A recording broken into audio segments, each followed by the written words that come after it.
Hello ಕರ್ನಾಟಕದ ಜನತೆ, welcome back to updates Kannada 360 channel. So Gruhalakshmi ಯೋಜನೆ ಬಗ್ಗೆ ರಾಜ್ಯ ಸರ್ಕಾರದಿಂದ ಒಂದು ಬಿಗ್ ಅಪ್ಡೇಟ್ ಸಿಕ್ಕಿದೆ. ಸೊ ಗೃಹಲಕ್ಷ್ಮಿ ಯೋಜನೆ ಕುರಿತು ಬಿಗ್ ಅಪ್ಡೇಟ್ ಏನಪ್ಪ ಅಂದರೆ, ಫಲಾನುಭವಿಗಳ ಹೊಸ ಲಿಸ್ಟನ್ನು ಸರ್ಕಾರದವರು ಬಿಡುಗಡೆ ಮಾಡಿದ್ದಾರೆ. ಸೊ ಇನ್ನು ಮುಂದೆ ಯಾರ್ಯಾರಿಗೆಲ್ಲ 10, 11, 12, 13 ಕಂತಿನ ಹಣ ಬರುತ್ತೆ ಅಂತ ತಿಳ್ಕೊಳ್ಳೋಣ. ಹಾಗೆ ಯಾರ್ಯಾರಿಗೆಲ್ಲ ಇನ್ನು ಹಣ ಬರಲ್ಲ ಅಂತಲೂ ಕೂಡ ತಿಳ್ಕೊಳ್ಳೋಣ.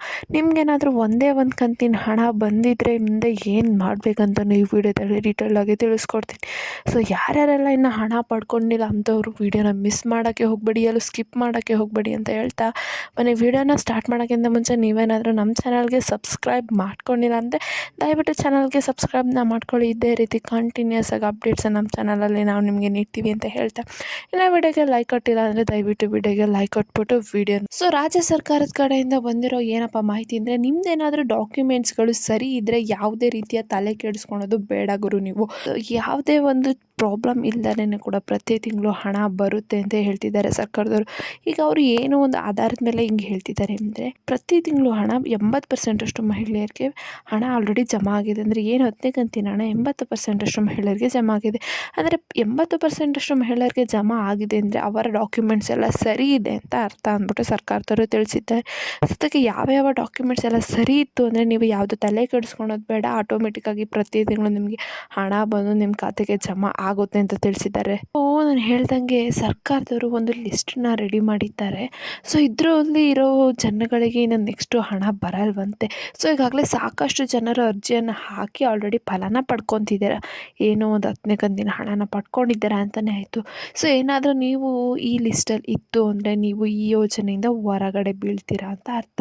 ಸೊ ಈ ಯೋಜನೆಯ ಹಣ ನಿಮಗೆ ಇನ್ನು ಮುಂದೆ ಬರಲ್ಲ ಅಂತ ಅರ್ಥ, ಈ ಲಿಸ್ಟಲ್ಲಿ ಏನಾದರೂ ನಿಮ್ಮ ನೇಮ್ ಇತ್ತಂದರೆ. ಸೊ ಈಗ ಆಲ್ರೆಡಿ ರಾಜ್ಯದಲ್ಲಿ 80,000ಕ್ಕೂ ಅಧಿಕ ಮಹಿಳೆಯರನ್ನು ಗೃಹಲಕ್ಷ್ಮಿ ಯೋಜನೆ ಫಲ ಪಡ್ಕೊಳೋದ್ರಿಂದ ತೆಗೆದು ಹಾಕಿದ್ದಾರೆ ಸರ್ಕಾರ. ಸೊ ಇನ್ನು ಮುಂದೆ ಅಂಥವ್ರಿಗೆ 2,000 ರೂಪಾಯಿ ಸಿಗಲ್ಲ ಅಂತಲೂ ಕೂಡ ಹೇಳಿದ್ದಾರೆ. ಸೊ ಆ ಲಿಸ್ಟ್ 80,000 ಜನದಲ್ಲಿ ತುಂಬ ಜನ ಆದಾಯ ತೆರಿಗೆ ಪಾವತಿ ಮಾಡ್ತಿರೋ ಕಟ್ಟುವಂಥ ಮಹಿಳೆಯರು ಕೂಡ ಸೇರ್ಕೊಂಡಿದ್ದಾರೆ. ಸೊ ಈ ಹಿನ್ನೆಲೆಯಲ್ಲಿ ಈ ಲಿಸ್ಟಲ್ಲಿ ಏನು ಆದಾಯ ತೆರಿಗೆ ಪಾವತಿ ಮಾಡ್ತಿದ್ರಲ್ಲ, ಸೊ ಅಂಥವ್ರನ್ನು ಕೂಡ ತೆಗೆದು ಹಾಕಿದ್ದಾರೆ ಅಂದ್ಬಿಟ್ಟು ಸರ್ಕಾರದವರು ತಿಳಿಸ್ತಿದ್ದಾರೆ.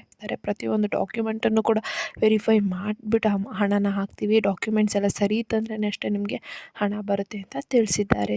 ಸೊ ನಿಮ್ಗೇನಾದರೂ ಒಂದು ತಿಂಗಳಿನ ಹಣ ಬಂದಿದ್ದರೆ ಹೀಗೆ ಮಾಡಿ. ಸೊ ಗೃಹಲಕ್ಷ್ಮಿ ಯೋಜನೆ ಪ್ರಾರಂಭವಾಗಿ ಈಗ ಆಲ್ರೆಡಿ ಸಾಕಷ್ಟು ಸಮಯಗಳು ಕಳೆದಿದೆ.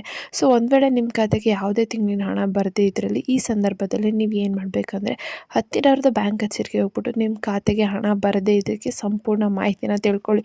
ಸೊ ಅಂದರೆ ನಿಮ್ಮ ಬ್ಯಾಂಕ್ ಅಕೌಂಟ್ ಆ್ಯಕ್ಟಿವ್ ಇದೆಯೋ ಇಲ್ವೋ ಅಂತ ಚೆಕ್ ಮಾಡ್ಕೊಳ್ಳಿ.